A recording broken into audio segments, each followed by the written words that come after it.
Module 4, problem set 4.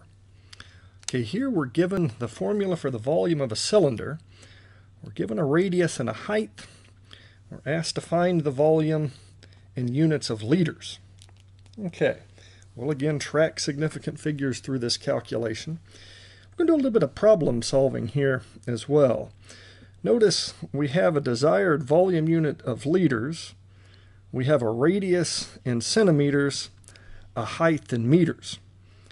Okay, let's see if we can help ourselves out here a bit by recognizing that 1 liter was equivalent to 1 cubic decimeter, which means if I can get this radius in decimeters and this height in decimeters, when I use the volume equation, my result will be in cubic decimeters, which is equivalent to a liter. Okay, so let's go ahead and do that conversion. 23.5 centimeters. I want to get centimeters converted to decimeters. Okay, we could go back to the basic unit, but we're getting pretty good at this now. So let's just go ahead and do that conversion, centimeters to decimeters, in one step. If there's 100 centimeters in a meter, 10 decimeters in a meter, there must be 10 centimeters in a decimeter, which means that radius would be 2.35 decimeters. Do the same thing for the meter, 1.4 meters. I want meters to cancel. I want to be left with decimeters. There are 10 decimeters in a meter, which means there are 14 decimeters associated with that height. Okay, let's go ahead and apply the volume formula. And I don't want pi to limit the number of significant figures I keep in my final result. Okay, so I'm going to use pi on my calculator to many significant figures, times the radius, 2.35, that quantity squared, times my 14 decimeters. Okay, I do all that arithmetic, and I'm going to get a value to the 2 significant figures that I'm justified in keeping.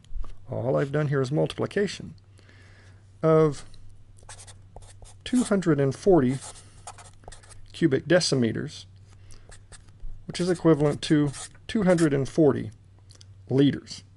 Again, with no decimal point after that 0, it's assumed to be placeholding and not significant, but to remove the ambiguity, I could have expressed that value as 2.4 times 10 to the 2 liters.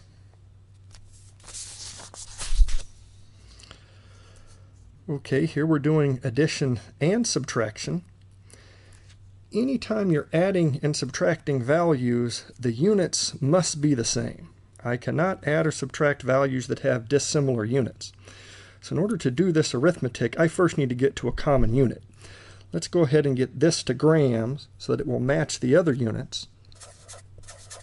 887 milligrams. I want milligrams to cancel to leave me the desired unit grams.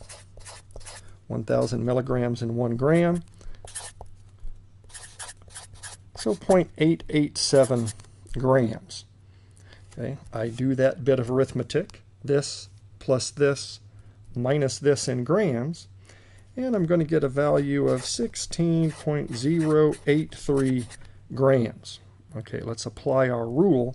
The least precise value will determine how many places past the decimal are kept. This was known to the thousandths, this to the hundredths, this to the thousandths. I'm justified in keeping only to the hundredths. So I would have to report this value as 16.08 grams.